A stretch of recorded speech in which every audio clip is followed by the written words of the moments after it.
Absolutely. So my name is Shelly O'Donovan. I'm a lecturer over at the Wharton School here in Philly. And I also own a business called the Authentic Influence Group. You can track us down on LinkedIn if you want to find out a little more about what we do. But with that, I would like to kick it over to my panelists there in San Diego and ask them each to introduce themselves. So Sergey, maybe we'll start with you. Good morning. Serge, Jonnaert, Managing Director for The.MERGER.COMPANY. We are a small sell-side investment bank that focuses mostly on software and technology and make extensive use of artificial intelligence and RPA in our day-to-day practice. Great, Shawn. What RPA is. Hello, I'm Shawn Thompson, Managing Director at Diamond Capital Advisors. I've been selling companies in the Southern California region for over 30 years. Started out at Chemical Bank doing asset-based lending, and then did high-yield bonds and other capital raises for private equity at Chemical Bank before coming out to Los Angeles and joining Barrington Associates, which is now Intrepid. So mostly I've sold companies and also done technology advisory for companies of all types under $100 million.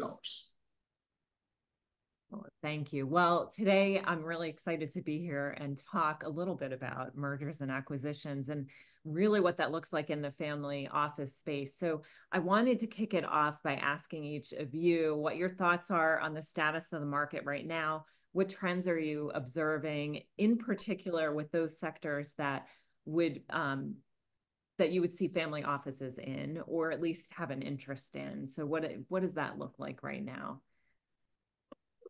Sure. My practice is mostly by referrals and industry agnostic. And so I don't focus on sectors too much other than ones we specialize in, like photonics and healthcare. So, my data on each of the various parts of the market would be anecdotal. And what I see now are volume is starting to pick up in terms of people that are thinking of entering the market. And those people that have entered the market seem to be, just from what I've seen, kind of some of the lower quality deals, smaller or concentration, or they've been in the market before or something like that. But what I do see, and what I'm working on right now, are a couple of kind of diamonds in the rough. I hope they are. A small brand that hasn't succeeded for various reasons and is getting kind of victimized by the pullback of VC out of the better for you food market. An event planning space, which has an amazing location, but it got orphaned when they pulled back. So kind of strategic decisions leading people to the market. But in terms of family offices, I think it's going to depend on what their expertise is. And what I've found is family offices will tell you right away, here's what our focus is, and whether it's, it's basic industrials and this, or it's cable because that's where our founder was. And so maybe that's not a great answer for what sectors I'm seeing, but I am seeing, most of what I'm seeing are consumer products, brands, service companies, and I think some of the more high tech enabled, better quality things are kind of still waiting. I don't know. That's just anecdotal. Yeah. No, I would concur. There's a lot of activities, a lot of activity in tech. There's definitely a lot of companies that are considering stepping into the market. Deals do take longer. Buyers across the board, whether it's strategics, financial, and when we say financial, I would say PE as well as family offices, are definitely more selective. It's definitely been the talk here also in San Diego at Bio that everybody seems to be chasing the same priced deals.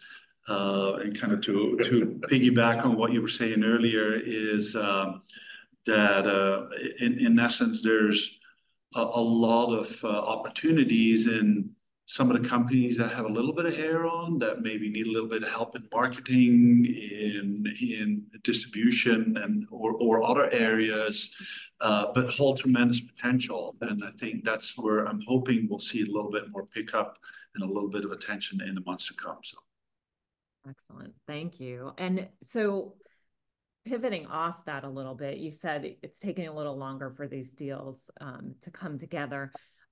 Is there anything that you can shed some light on in terms of the funding? And, you know, is the funding still the same? Is that changing as well? Do you see, you know, equity and debt financing options? What does that look like?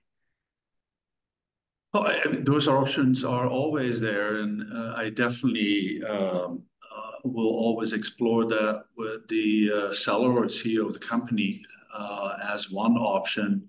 What we are definitely seeing more and more of is a pullback on the VC side. I would say investment is, and that may be just because of where we're at with the economy, the geopolitics, everything that's going on in the world, that I would say investors are becoming more risk averse. And as a result of that, there's a lot of companies that are struggling to kind of get, and we talked about that yesterday here as well, to kind of get through this valley of death, right? Where they have gotten their initial funding and are now running out of runway. I mean, I cringe when I hear somebody say, "Oh, we're good. We have runway until September." That's a big red flag. But that's a reality for many companies, and some of them do struggle, and they may not make it until the end of the year. So, yeah, I think deals are taking longer, in my experience, to the extent that they are.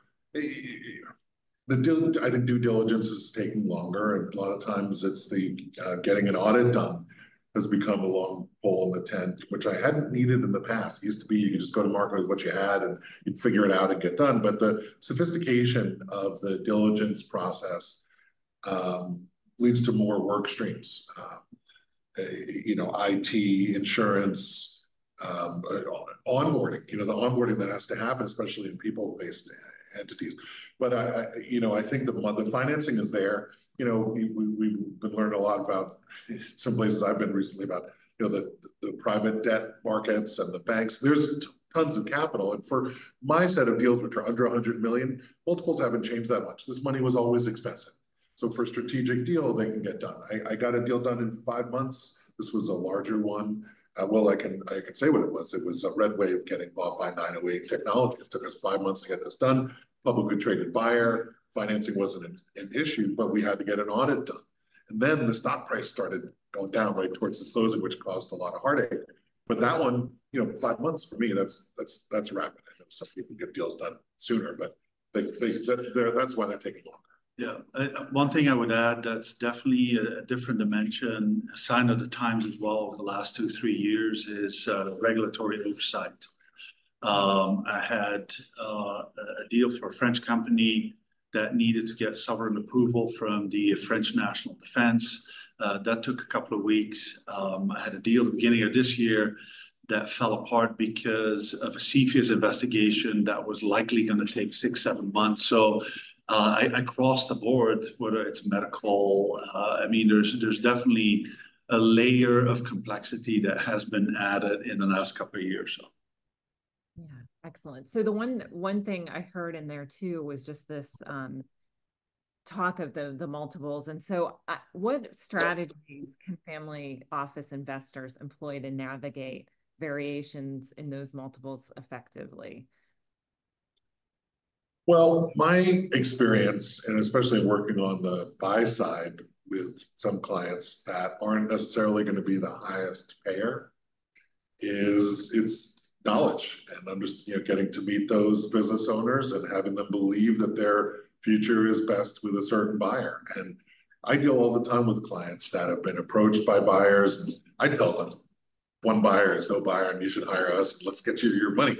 But you know, to the extent that you can get in there and develop those relationships, whether it's before a process or even during a process, that's where I find the family office folks can be more effective, is with those relationships.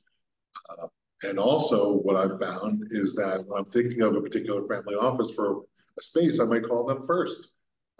So you know, relationships with the intermediaries as well. Same here, especially in tech.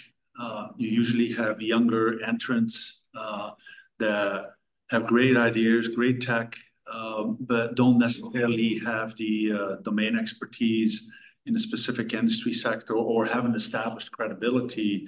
And so a family office that has industry ties and can make the necessary introductions, and where there's clearly good synergies, that can make all the difference between continued success of the company and yeah, fail it basically. But yeah, that is an area where I do believe family offices can make a big difference. Excellent. And so some of the trends that we've talked about, and then also just these relationships, how do you see that playing out in just deal structuring and negotiation dynamics in that M&A market? I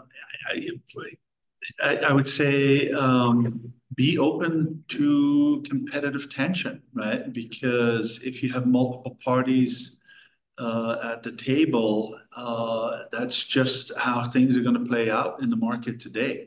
John McDonald from Novo Nordisk had a fireside chat here at Bio 2 days ago, and was very open and direct about it. Right? They also need to compete more and more with smaller strategic, smaller financials, and it's going to come down to being able not only, or at least to be open to negotiate price structure, but also sell the potential synergies, because they all play an important part in the negotiation. So, anything else, Shawn? Yeah, I think in terms of deal structuring, the way I advise used to be that if you thought you had a great future and you could sell it right, you could get that baked into your sale price. And earnout was sort of a last ditch play. Nowadays, I think the structuring has become pretty smart in that if I've got a business owner that has a plan, but actually doesn't want to use their own capital, they want to use, if there's an actual plan, right? Not a fake plan, not a, hey, if only they just spend more marketing, it would bring in more. I mean, an actual plan, open up San Diego, do these things, then you can get paid for that on the out end. And I think those headline numbers can become really important. Hey, we're coming in with a $60 million deal, 100 million, but then not structure it to death, but make it so that, and you can find it really quickly, whether or not the business owner believes in their business or not. And so I think it's not just a question of multiples, it's also a question of solving problems for the business owners. If they just want the most money up front and the quickest close, there's not much you can do. But sometimes it's not just that. Sometimes they actually need money over a longer period of time, or they need the job, or whatever it is. And so I think it comes back down to those relationships and being open to listening. I, as a sell side banker, I'm telling my clients, tell me what your priorities are. You may not know, but you've got some choices to make in terms of certainty of close, maximizing the purchase price, stability of the employment for your employees, the brand, all these different things. And you want to communicate that sooner rather than later. So it's not, oops, geez, I just realized I need a stock sale because I just hired my tax advisor. I know I switched really quickly there to taxes, but we have a client right now that's hiring their tax advisor. They've hired Armanino that's not going to do sales like QV, but they're setting up their accounting because they're very thoughtful. And another client didn't want to do any of that, brought in an acting CFO and tried to change things. But at the end of the day, their instability killed a deal that was on the table. Straight away from the question. No, but you hit on a couple of important points, though.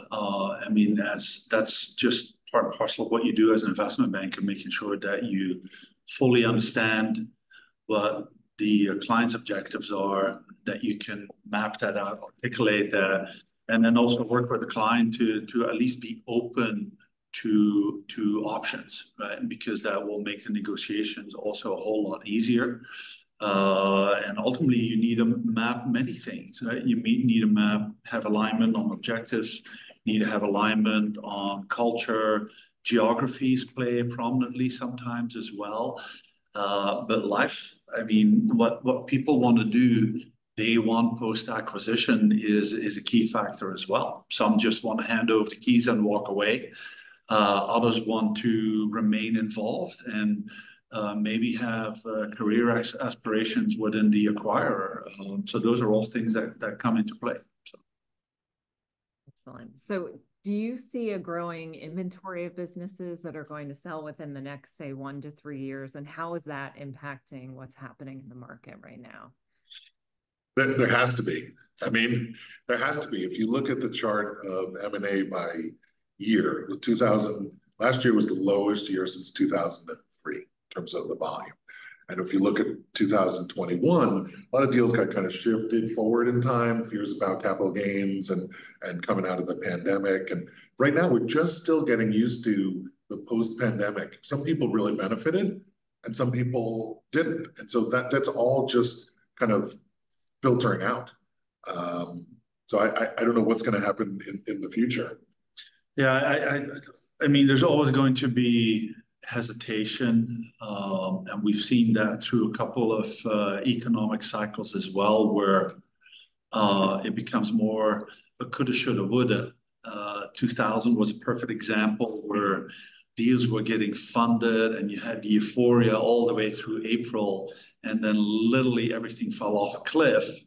I had a company that was looking to get funded in August as well, and that whole thing fell apart. So we're long overdue for, or at least if you listen to the economists, I mean, we've been in the longest bull run in a way in history, and M&A follows those cycles, albeit with a little bit of delay. It'll be a couple of months, but that angst is definitely there. Right? We have the elections coming up. We have some proposals that are deeply concerning. If you look at the 2025 White House budget, and so those are all things that should be a consideration for many CEOs that would consider selling their company maybe 2, 3, 4 years out, but may have an option already to sell their company now. And that is definitely something that I talk to a lot of those, I would say, earlier growth stage company CEOs about all the time now. So I think business owners sell, and they should sell when it's the right time for them. And a lot's going to go into that, their age, how much dealing with employees has gotten to them over the years, the environment that they're in. And I just think there's just, people don't like uncertainty, not buyers and not sellers. So there's a perception that multiples are lower, that deals are tougher. And I go out and say, any client I'm talking with, you absolutely, we can get your company sold because there's so much money. But that perception is what's keeping them off the market. That's what I would imagine. And we walk around our office all day saying, what's happening? You know, last year the phone wasn't ringing at all. Now it is. There has to be a huge cohort of folks that have decided not to sell that ordinarily would have. Yep. And multiples are definitely, I would say, part of the conversation. And my answer to that is, I mean, I could throw a couple of numbers of similar transactions in your sector that give you a reference point, but ultimately the market is going to dictate what your company's worth, and the only way to find out is by stepping into the market, and that's all part of the exercise. So. I just had a client that approached us 8 years ago. Or no, in 2018 they approached us. They wanted to raise capital for this business, and we had some questions about it, and they left in a huff. Now they've come back. They've greatly expanded their business. They lost money last year. The one partner is on the outs. Everything's gone south. And we're talking about this and how she's had a heart attack last year. It's come time. And she says, you know, but how much do you think it's worth? You know, before we go to the market, before I make a decision, I need to. And I said, what does it matter what I think it's worth? And this is why I'm not a great investment banker. I said, it doesn't matter. It doesn't matter what I think. We just talked about what it might be worth. But that's what I think. But then I got myself together and I said, absolutely, we'll put together an analysis. But it's this, I don't control those prices. I have no idea. I know that I will get the highest price that's out there at that time because that's the way competition works. Yes. My old professor Wharton used to say the worth of a thing is the price it will bring. Yeah. Yep.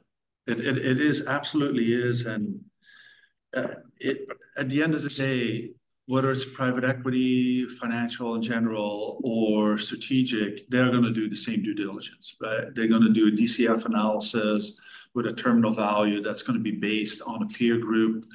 They're going to run their own modeling. But it was interesting because that was another thing that came out of that panel at Bio, where like John McDonald was basically saying, well, we may, and this is always the issue, right? They may negotiate it from the ground up, or they're saying, okay, well, we'll give you a multiple of your revenue or your EBITDA currently or retrospectively or 12 months trailing. But internally, they go and have discussions with the commercial team, with the marketing team, where they basically say, okay, what is the potential for us, right? For the company, what can we do with this asset, and how can the augment our revenue? And those discussions, of course, will highlight the huge gap between what they may initially say what they're willing to pay and what it could potentially represent in terms of accretive revenue or EBITDA. And if you're a good investment banker, you can project that out towards a company and negotiate from the top down, not from the bottom up. So I totally agree. I mean, especially when there's a buy, we work to figure out what's the strategically worth for them, whether it's taking margins in-house or looking at their stock price. And absolutely, that's a critical factor. And sometimes you don't know and you can't figure it out. I had a client that last year we tried to sell them. The buyer that we were trying to get to a certain price, and it didn't work. This year, it did work. And when they made an offer, it was 10% higher than we expected. And then when I went back and negotiated on the earnouts, and I said, "Oh, can I get they said, "Sure." I was like, oh. I knew it's probably 100 million in that, not 90 million. But you also need to know where the deal's going to break. By the time we were done, after we kept a bunch of our deferred revenue on the books that they thought was theirs, but we were to collect the money they owed it. By the time all that gets done, you're so exhausted, even though this was a short process, that you need to have had those initial discussions, which was basically a 5 times revenue multiple. That's what we were all talking about. And as soon as we got away from it, we said, look, let's go back to these defining principles. And the CEO of the other side was doing the same thing. Hey, you told me this. And it gets down to the smallest little things. Yes, of course, you got teams working on the financings and all this, but at the end of the day, it's the things the CEOs are saying to each other or the little conversations. No, I fully agree with that. And it all comes down also to managing expectations on both sides and getting alignment on that. And sometimes you also have to be willing to walk away from a deal. If you can't get there, if you can't get to a point where things get reasonable on both sides, then that may be the only option, and that may then open the door for the buyer to come back and say, you know what, okay, fine, we'll do it because we get it. So that's all part of what we do. I had a client that you could call the buyer, one of the buyers, a family office. And we marketed this company as a post-production company. Nobody was interested. It's project-based. There's a lot of concentration in the revenues amongst the clients and also in the revenue generators in the company. And 2 buyers came out. Both were referred by the company. One was a foreign buyer, and one was a local person who'd built up in the space before and was really well known. Both of them wanted to pay a market price, 5 times EBITDA. That's the price in this industry. We wanted 6 times.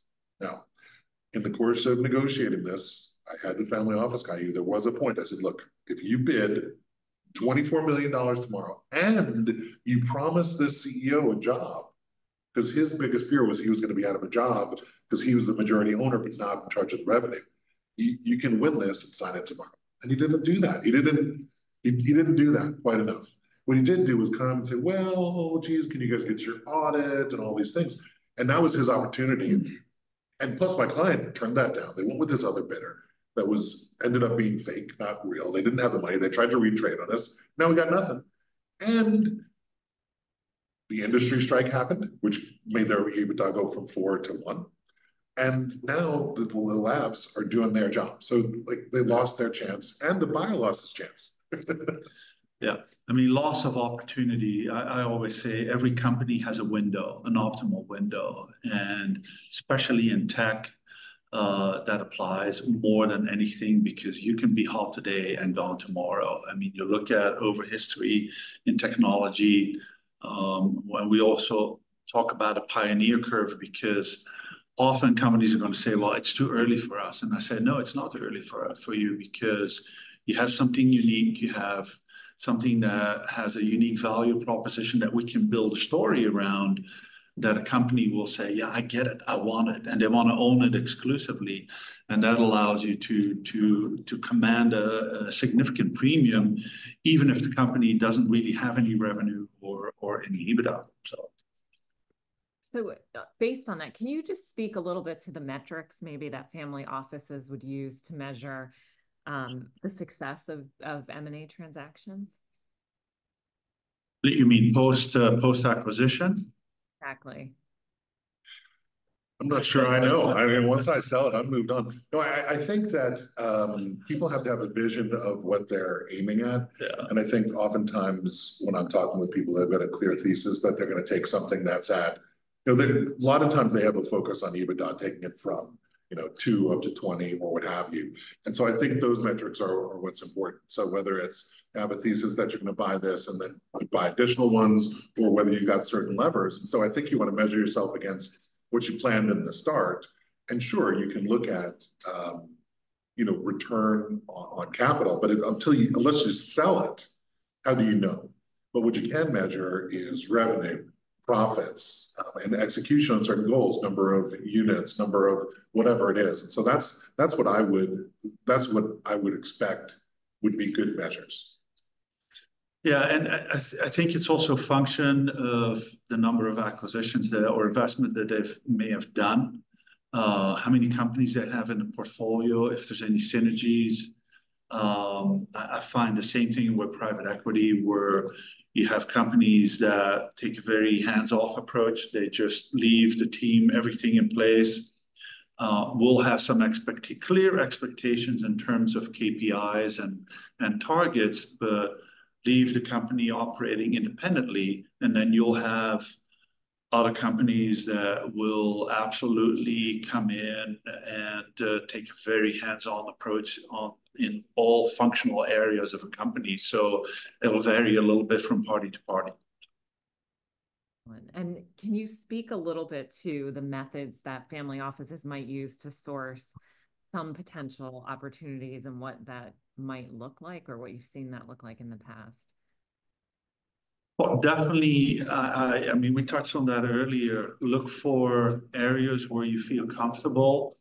If you grew up in an industry or you had a successful company that you sold, and I would say it's important there because you can also add tremendous value with that experience, with the expertise, the industry experience, but at the same time also. If you do see something interesting, be willing and creative to put a meaningful offer on the table, because it is very competitive out there. But I think to be successful in generating potential acquisitions, that family offices are going to need to have a multi-front approach, from talking, having relationships with intermediaries and following up and getting on their list, going to the trade shows, meeting the people, or getting on Source Scrub and developing a universe of those different folks. A lot of times there's going to be a way to get a hold of who's in the space and then start ranking them and identifying them. And that's what we do when we're on the buy side, is we'll strategize. Okay, who are the different players? Where are they? And then we'll gather as much information as we can. And the buy side is very difficult. We were doing one a few years back for a multinational, and they wanted to do transactions of, say, $20 million and up. And we were seeing a bunch of smaller deals, and it was in microfluidics. And I didn't want to take on too many of those. I leave that to my staff that was really good at it, but I took on a few. And I'm still chasing this guy. He's on my LinkedIn. I see what he's doing. I see him. He's like, he knows who I am, but he doesn't want to sell. Yeah. And the only thing I can do is be there. I have a bunch of questions. So just from a tech point of view, So it seems like, there's like the big five who do a lot of acquisitions, Microsoft, Apple, it's Amazon, et cetera. Of the universe of acquirers, is it mostly those guys? Or, I mean, are they 20%, 30%, 50% at any given year? I mean, I think they average about 10 acquisitions a year, right? Yeah, I can definitely speak to that, especially when we talk about the big tech companies. The leaderboard is going to shift a little bit because it's also the big consulting companies that play into that. And so they're going to go up and down a little bit. Now, those are from the sell side, those are, of course, the prized properties, right? Those are the ones everybody kind of wants to sell their company to, an Alphabet or a Microsoft or an SAP, whatever sector they're on. But what I'll submit there is that, and I always talk to the seller about that, is for every single one of those, there's maybe 200, 300 other companies domestically as well as in other geographies that are equally good candidates to acquire your company.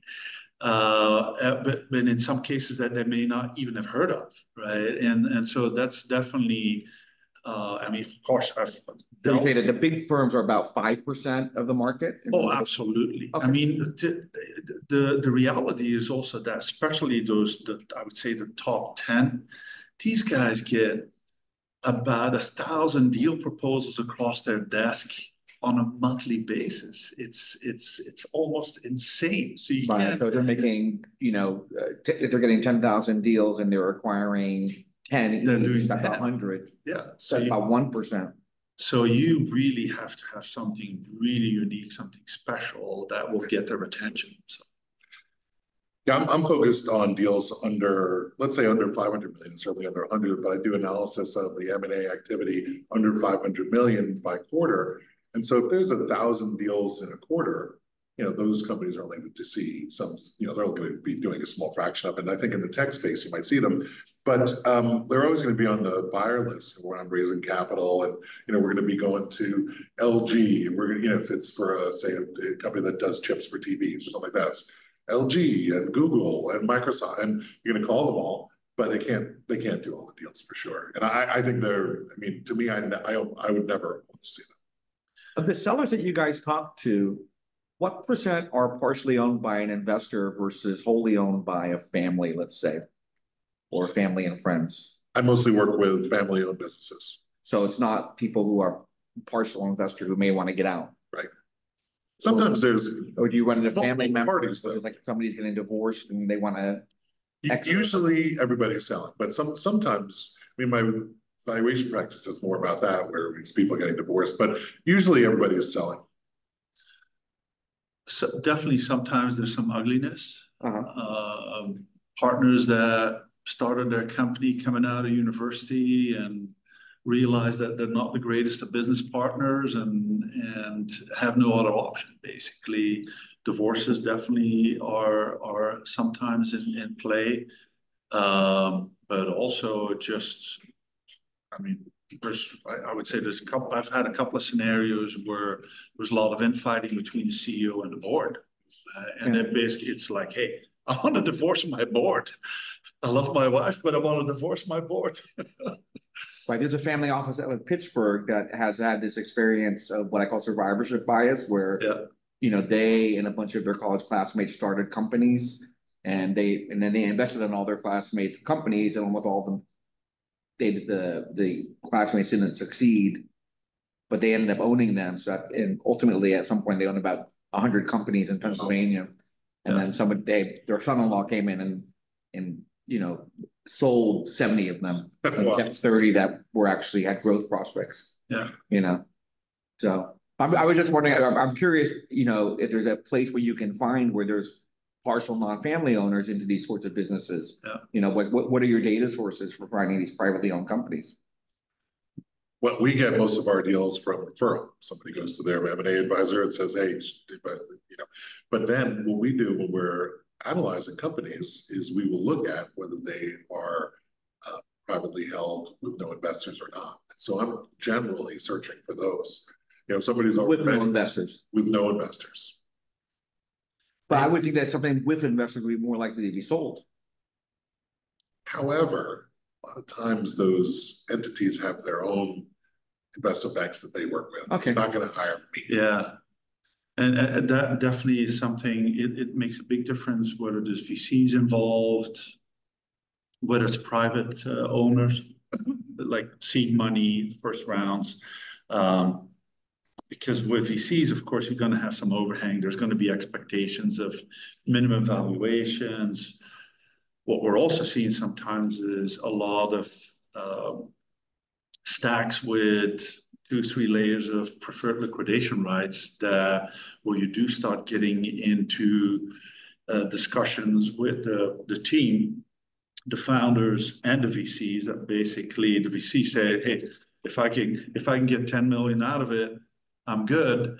But where the founders then maybe only have a job. They may only get a job because their common stock only kicks in at 25 million or $30 million or $50 million, whatever. And those are sometimes difficult issues to resolve. And then you have to go back to the buyer and negotiate retention packages, options, stock, and that brings a whole different dynamic to the equation. So, but I worked through all of it. I mean, I would imagine that the data sources today must be pretty phenomenal in terms of private companies, right? And then not in terms of revenue or employees or stuff, but if there was a financing, absolutely. Yeah.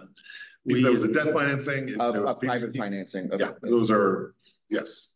Readily available. Yeah. Well, if you pay for pitch book for a guy like you. How often do the earnouts or the carry stock have value? Mostly. I mean, most often. Yeah. I mean, most deals I've done, they have made their earnout. But then again, we've negotiated it so that it was doable. When they didn't, it was because the owner already knew they were not going to. Like, he knew he was, but yeah, I mean, mostly they get, That's it with private equity. Yeah. Yeah. Marty, to your point, I mean, that is one thing that I do believe would differentiate ourselves in. We talked extensively about AI yesterday and here also at Bio. We also use AI. We have an AI platform that gives us access to about 16 million companies that are continuously profiled. It gives us all the information of who the investors are, what transactions they have done. And also, when succession, for example, comes into play, we'll have like a radar in a way that tells us, well, this company has been around for 20 years, 25 years, nice growth trajectory, whatever parameters are being used to identify whether that could be potentially. Yeah, I wish I could have it. Could you get hooked into age of founder? Yeah. Because that's the one that's the toughest. And if you do, we go by founding date as well. But that's where you got to go to the trade shows and go up and talk with them, and they'll tell you their life history. But that's the one that's really interesting to know is age of owner. And that's also the toughest segment because, I mean, I've done a couple of them, successions. I find that there's a lot of CEOs that are very energetic, very bright until they're in their early 70s and then all of a sudden hit the cliff. And I always say you don't want to wait until it gets to that point. And it's very hard if they don't have children or family members or people that are in line for succession to hand over the keys. It's just so hard for them. And I've seen so many scenarios where they just wait too long to sell the company, and it can turn into a disaster. Are there any industries you like in particular? I mean, outside of tech? Well, biotech, life sciences. I really am a transaction guy. You know, I've always been the functional unit, whether it was at Chemical Bank or I'm the guy that come to when they need to sell. But I do love the photonics space. We've done a bunch of deals there, and it gives me a chance to geek out a little bit. But I can't say I like it more than selling a brand or manufacturing. I love manufacturing companies, bakeries. I don't know. I don't have a favorite. Are you seeing any opportunities of carve-outs? Yes. Plenty. Definitely. I'm working on right now a cross-border one where Company owns about a $40 million run rate revenue brand here in the United States. They overexpanded, bought this great facility, and they're managing it from a foreign country, and they lose money, and it's ready. So that's what I'm looking at now. Carve-outs are tough to get because they'll sell, like, there's so many people. Put carve-out on the end of any email and people will open it. We love it. Yeah, and you're absolutely right that they are hard to come by, and there are also a lot of those opportunities within large, or I would say post-large M&A transactions, because I forgot who it was. Somebody did an estimate of the amount, especially in tech, of IP that gets lost because the company will always buy another company because they're focused on one area, and maybe they had like 4 or 5 product groups, but that company really only wants that one asset, right? And then they either decide to shut some of these other areas down, or they just let that IP go away, and that's really where the carve-out opportunities are, where they can say, okay, well, maybe give it to us and we'll find another home for it. But that is a huge opportunity that I feel is barely tapped. I think most of the carve-outs go to former executives who may be, executives in residence at venture firms or private equity firms or operating partners. And leverage buyouts like that are definitely still a thing. I see it a lot internationally as well. For sure. Those are the bold bracket guys doing that stuff. Yeah. We don't get too much of that. But the other thing where I do see a lot of opportunity is just looking in other geographies, right? We've got a lot of economies that are where we're seeing more and more. I've done a lot of deals in Europe. I've done work in Latin America, Middle East, Asia. So I would say, look in other geographies as well, because there's great opportunities there. Europe is perfect because the valuations in Europe are a whole lot lower than what they are here, and so there's some great opportunities to buy companies there for much lower prices than you would normally pay here. What's the regulatory environment like? It depends from country to country, sector to sector. All those things can be dealt with if you have a good understanding. You get help from the trade commissioners and what have you, and kind of flushing some of the stuff out. So, Shelly, you've got about 5 more minutes. Yeah. So, any particular countries you're finding kind of hot right now? Plenty. Yeah. I put it this way: I did a deal, an Irish-Italian company that sold to another country in Europe. I sold a French company to Qualcomm here. I sold a British company to a Canadian company, LifeWorks, that's now part of TELUS, which was kind of interesting because I sold them a company and 3 months later they were sold. It's that's kind of looking for gems in the rough as well. There's plenty of opportunity worldwide. Because of like reshoring and nearshoring, are you saying Mexico or Canada is? In tech, Mexico is Latin America definitely has pockets. Monterrey is a perfect example. It's always going to be around a cluster of where you have good academic centers, right? Monterrey is a perfect example where you have great university, you have incubators in a way that are stimulating entrepreneurs to start new companies, and so those are great areas to go and fish around a little bit. But that's the same worldwide. Like I'm Belgian born, so I tend to gravitate towards where I come from, where in biotech, at least, you have the universities at Ghent and Leuven that have been the seeding of many, many great biotech companies. And yeah, so that's definitely an area where I'll go and look for opportunities. But there's definitely a little bit of a bias there when it comes to if you asked me to force rank what countries, I would be able to do that. You So, talk about, go ahead, Marty. Shelly? Yeah, go ahead. You talk about owners and their age. What about business development people? Are they easier to interact with? And isn't being bought and sold part of business development? No, not if you're a company. These sellers, first of all, they have to do their job. And second of all, no, they're not expert at that. For us, yeah, it's easy to get a hold of those folks. I'm saying as a contact. I'm not saying as, are they going to be? If you're a business owner, should you keep a Rolodex of? I'm saying if you're looking to do mergers and acquisitions, biz dev people, contacts.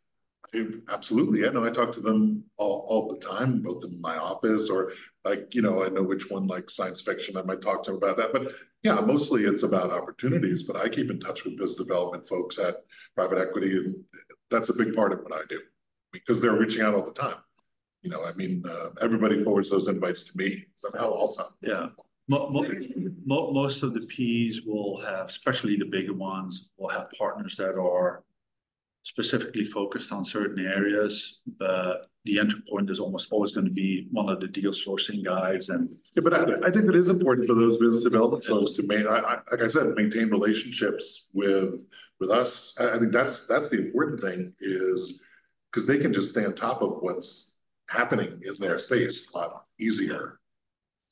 And the good ones really, and we know what they want then. Yeah. Like the value for me isn't actually knowing. I might have it written down that they want light industrial, but to have a conversation and to talk through the portfolio is really useful. And then you have to institutionalize that knowledge in your CRM or whatever so they can come back out.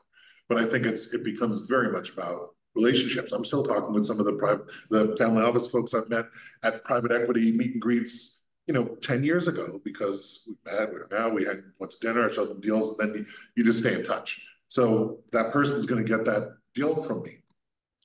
Yeah, the good ones are definitely going to reach out to you and basically saying, hey, do you have any deals for us?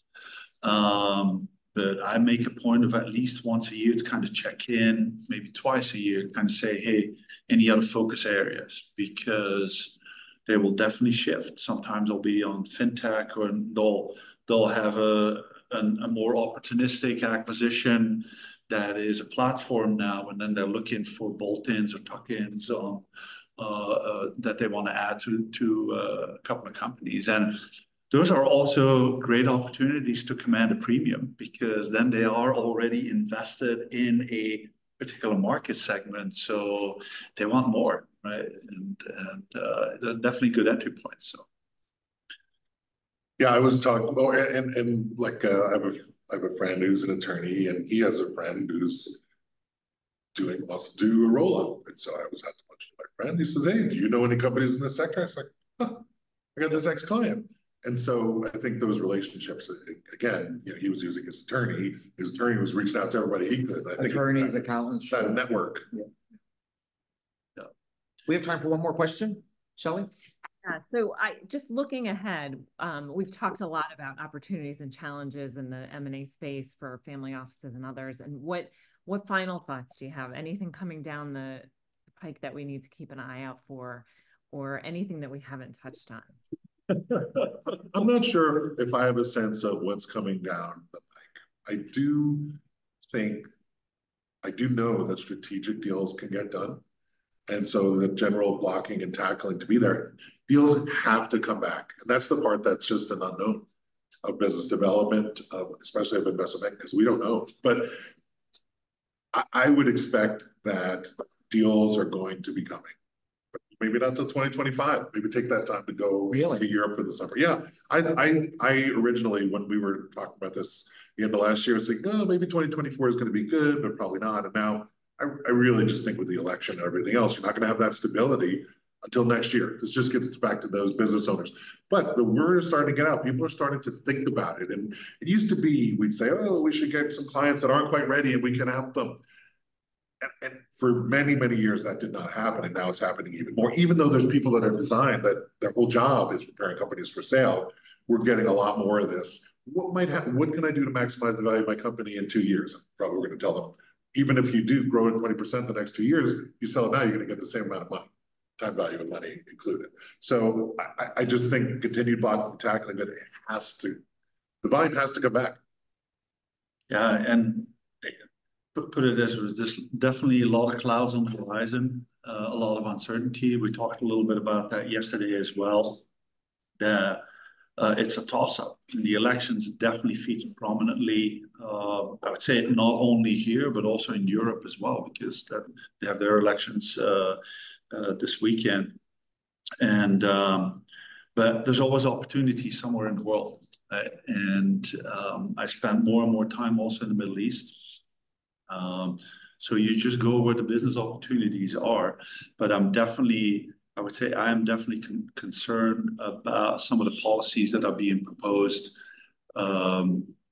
for this coming election, and the impact that's going to have on corporate tax, potentially, as well as on capital gains tax, because we're not talking about 2-3%. We're not talking about potentially going from 20% to more than 50%. So that is going to have an impact on M&A. That is going to have an impact on venture capital. Should it turn out post-election? So we'll see.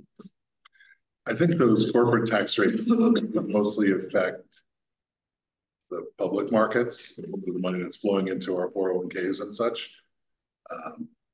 But for sure, look, if that happens, and a lot of what's driving private equity is carried interest rather than capital gains. But sure, if it becomes less profitable, maybe there won't be 5,000 funds heading to 6,000. Maybe we can head back towards 4,000. I mean, the amount of capital that is sloshing around is so amazing that the private equity firms are setting up funds just to buy the assets from their own fund.